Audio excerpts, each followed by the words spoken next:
Yeah, there's something about the warmth of timbers that people really, really like, and doing a craft that they've been doing for hundreds of years and is tried and true. It embodies just everything that the forest is about. In the grand scheme of things, it's the natural environment that's the driver. By simply working with nature instead of trying to impose human-made concepts onto nature, it is so much more pleasurable for everybody involved. For many years, standard wood frame construction has been using more and more toxic materials. To me, the natural materials, it just feels right. Think back to the pioneers. They went out into the wilderness with an axe and a saw, built themselves a home. I think we have an affinity to wood. I mean, let's face it, civilizations were built on wood. When you take little children down to the beach, what do? They build something. So I think it's food, shelter, clothing. It's essential, and it's something that we should all empower ourselves to do, or be able to do. And that's what I'm trying to do here. I think that it's within everybody.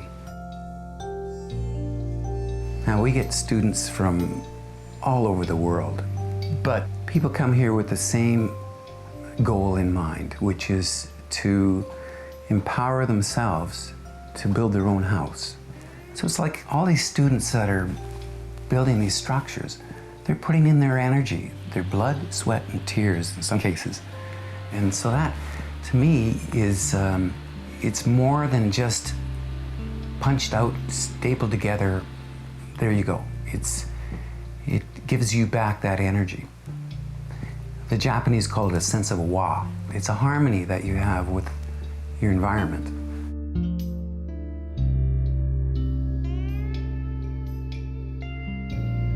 Islands are, they're home to a lot of independent people.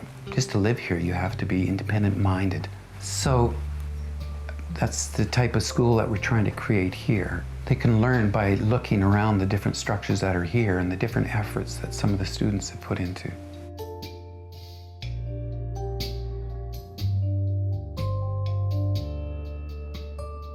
I started back in the 70s, right out of high school, and the mantra was to go back to the land and be sustainable.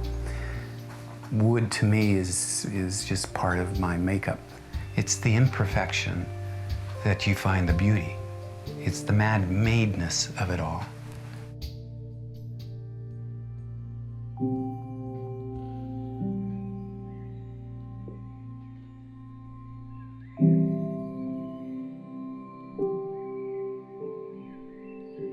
I always wanted to do timber frame restoration. I started out in Germany apprenticing there in the late 80s, and I always had a soft spot for the old timber frame buildings of Europe. And once I started working on them, I realized that what I had learned about the so-called alternative building techniques up to that point was a carbon copy of what had already been applied by builders centuries ago. So it was a full circle experience, and it only made sense. But it's material that can be used over and over in one building or in various buildings as recycled materials without any downfall. The railway station is architectural restoration. It's homage to the heritage building traditions. Like all the early buildings of this neighborhood were natural buildings because it was a wood frame structure with real wood sheathing, real wood siding, and wood shingles on the roof. And so I see a building like that as the pioneer in the natural building world, and we're trying to carry on with that tradition. It's a very empowering way to build because it is done with materials that are locally sourced, locally milled timbers from Harrop Proctor, which is only about 15-20 minute drive from here. The bricks that make up the infill of the structure were produced on site with locally mined clay and wood chips and sawdust and water. 'Cause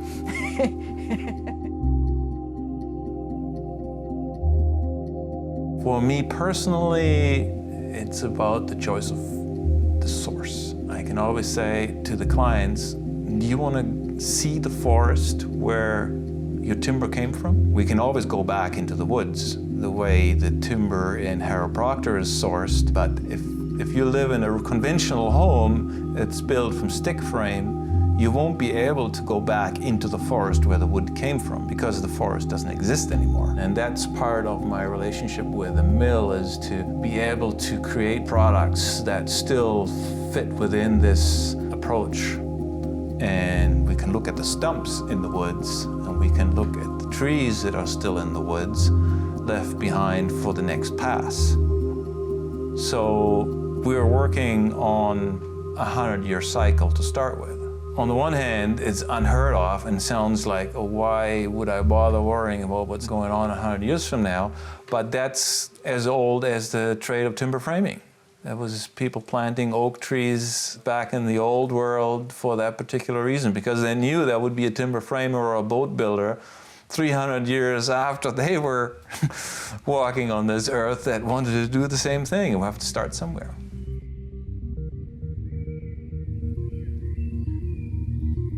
There's enough trees to last my life and my kids too, and that's, I think, what the woodlot program is all about, is sustainable, and we haven't replanted yet. So just because when you select log, you have all different ages of trees, and the big mills, they're very hungry for trees, and it's all about the bottom line to them, and we're totally the opposite. I think what separates us is that we find the ultimate value for each piece. To us, there's a few more factors involved. So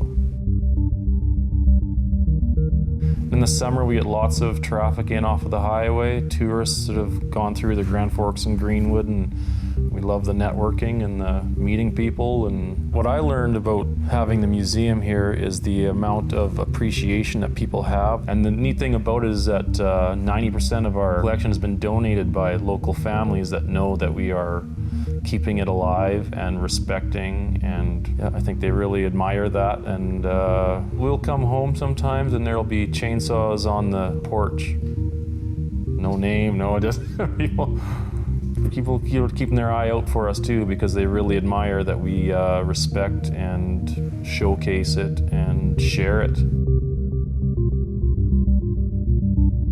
People, when they come visit here and see all the products that we produce from our local little part of the forest, I think they're just very impressed with what we're able to do with such a small, tight-knit little operation like this. So, yeah, I think they really admire that, and we've been primarily, it's just been my father, my mother, and myself. But my father has a skidder operator working for him, and a guy who helps me on the mill, and a guy who helps my mother in the molding operation, and she just looks after the orders of all the T&Gs and floorings and moldings and all those value-added products that we produce. We're going right from roots to roof, so fairly unique in one family too, and we're very proud of what we do.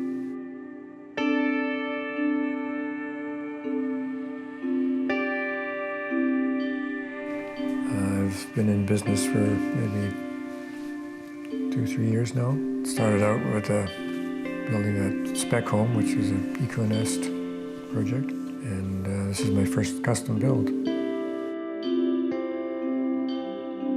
The exterior walls of this home are Durasol block, and this is a wood chip cement composite block. It's all recycled wood fiber.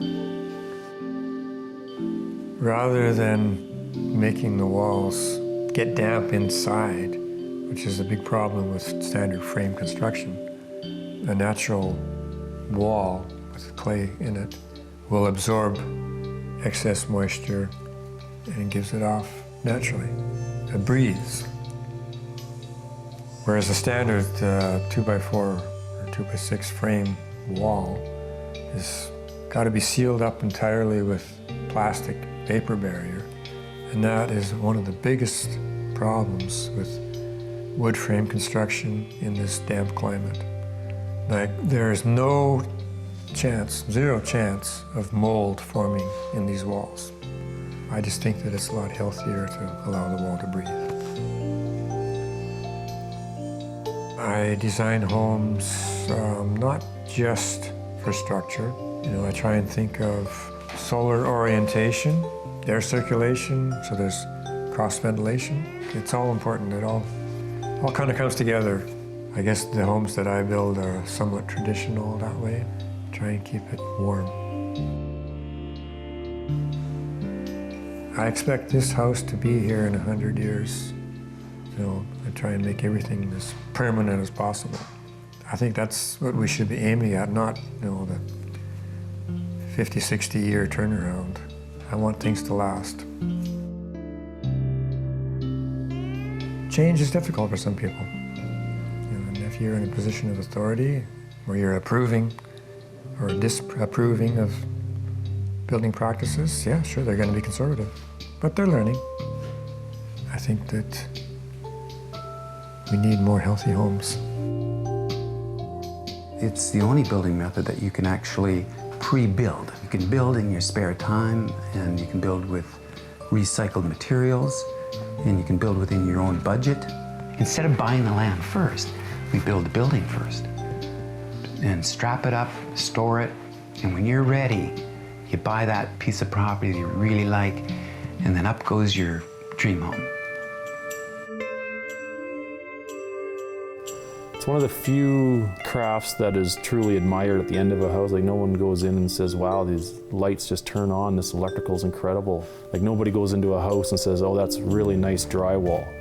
It's typically either the timber work that gets people's attention, and yeah, I think it's beautiful to work with. You just know that 200 years from now, people are going to be looking at that and admiring it. I'm just really proud to do the timber frame. We have complex lives, we lead complex lives. A lot of technical systems get more and more complicated. And here we have something as simple as, oh yeah, there is a forest on the side of the mountain. We'll cut the trees down, we'll turn them into timbers. There's a clay pit somewhere along the way. We turn the waste into bricks, and lickety-split, we have a nice, comfortable home. It's non-toxic, has breathable walls that control humidity, odor, have a good R value, and create comfortable living environments. And it is that simple. It's almost unbelievable that it's that simple. The simplicity of the approach is what draws people to it.